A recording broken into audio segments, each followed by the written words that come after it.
امریکہ کی ملٹری صلاحیت ایکسپوز، دنیا سے امریکی اجارہ داری کا خاتمہ، نیا ورلڈ آرڈر کیا ہوگا؟ مشرق وسطیٰ میں ہونے والی جنگ کی وجہ سے آج ایک حقیقت عیاں ہو چکی ہے کہ امریکہ کی عالمی اجارہ داری کا اختتام بہت قریب دکھائی دے رہا ہے، اور نئے تبدیل ہوتے ہوئے ورلڈ آرڈر میں امریکہ دیگر عالمی طاقتوں کی طرح ایک اسٹیک ہولڈر تو ضرور ہوگا، لیکن اس ورلڈ آرڈر کو اپنی مرضی سے چلانے کی اہلیت نہیں رکھ پائے گا۔ امریکہ اور اسرائیل کی ایران کے خلاف جنگ نے دنیا کو یہ بھی ثابت کر دیا ہے کہ امریکہ ایک طویل جنگ لڑنے کی اہلیت نہیں رکھتا۔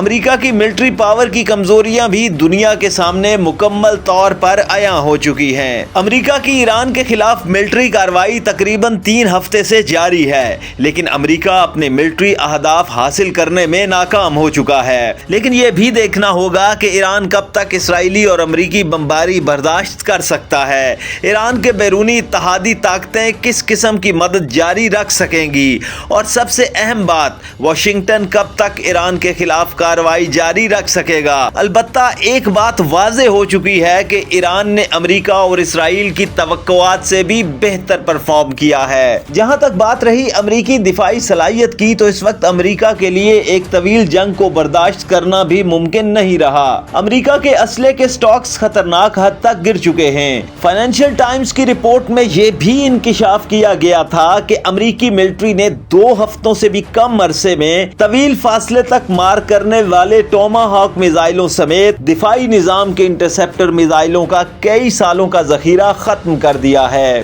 دی centre for strategic and international studies کے مطابق امریکہ نے جنگ کے پہلے 100 گھنٹوں کے دوران 170 کے قریب ٹوما ہاک میزائل فائر کیے تھے۔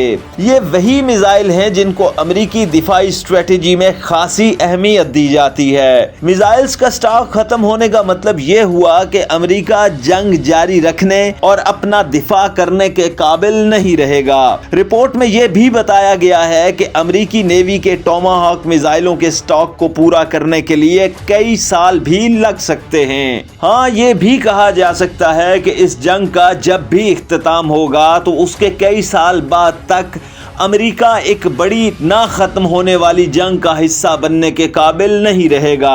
امریکہ کو اپنے سٹاکس کو ریفل کرنے میں ایک طویل مدت درکار ہوگی، جو اس بات کی دلیل ہے کہ امریکہ گزشتہ چند برسوں میں جاری رہنے والی جنگیں، جن میں یوکرین کا محاذ جنگ اور پھر اسرائیل کی جنگیں شامل ہیں، انہوں نے واشنگٹن کی طاقت زائل کرنے میں اہم کردار ادا کیا ہے۔